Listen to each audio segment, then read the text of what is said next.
The world's coldest continent is also one of the most mysterious places on Earth. It's as unique as it is secretive, and unlike most destinations, you can't just hop off a commercial flight. Unless you're an elite scientist or an emperor penguin, exploring the Antarctic is forbidden. Even if you could, good luck overcoming frostbite-inducing temperatures of -130 degrees Fahrenheit or -90 degrees Celsius.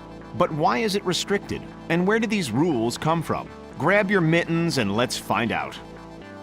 Before the mid-1900s, we knew almost nothing about Antarctica. Then, an American Navy explorer by the name of Admiral Richard Byrd Jr. changed everything. Oh, and before you go asking Santa for presents, the Antarctic is actually at the South Pole. Antarctica equals south, Arctic equals north. Comprende? Anyway, what was Byrd's deal? Aside from enormous expanses of ice, endemic wildlife, and wintry conditions he'd never before seen, what else exactly did he find? While it's still shrouded in mystery, many think that Byrd came across an underground civilization called Agartha. Here, check it out. In 1957 and 58, a bunch of countries came together and were like, you know what, we love what this new research is showing and we need to protect Antarctica. So, the Antarctica Treaty was created. What does that mean exactly? Well, it means that smarty-pants scientists in lab coats can venture into the icy abyss for research purposes. For the rest of us, there are exceptions, of course. We can, for example, head to the Antarctic waters on a cruise ship. Can we set foot on the land as well? Technically, yes. There are a few landing spots along the peninsula, but compared to the entire continent's mass, it isn't even a sliver. The treaty also stated that no single nation could own Antarctica. It's divided up into partial ownership for these 7 countries. Here, check it out.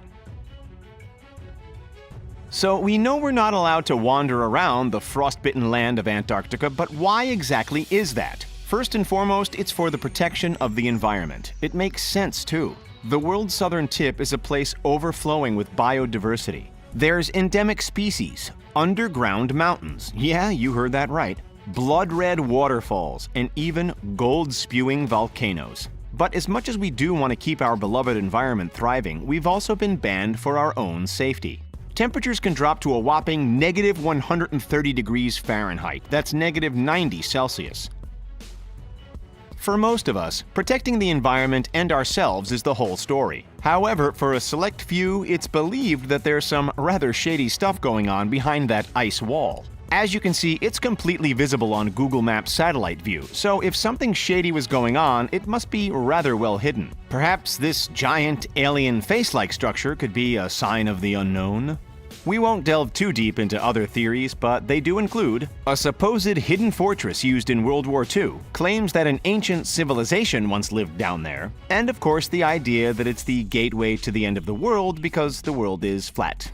Yeah, right. Okay, so what would actually happen if we did try to visit Antarctica? If you break the rules, get ready to deal with fines of up to $10,000 US. And even a year behind bars for each rule that you break. There are a heap of rules to follow, but they mostly revolve around protecting native wildlife. But wait, since nobody technically governs the area, who's actually going to punish us? Well, it depends on where you're from. According to the Antarctic Treaty, anybody accused of a crime in Antarctica is subject to punishment by their own country. But what if you're just visiting as a tourist from a country that isn't part of the treaty? Well, in that case, usually the host nation of the ship or plane you arrived on takes the reins, and the captain or pilot of the ship could take full temporary control over you. Antarctica isn't only a restricted landmass, but also one of the largest forbidden airspaces on the planet. It's because of legislation that was introduced in the 80s under the Reagan administration. A law was created that stated no aircraft, regardless of where they are, is allowed to be more than 60 minutes from an airfield in case of an emergency. Since the infrastructure around the South Pole is next to none, we have to avoid it in the name of safety.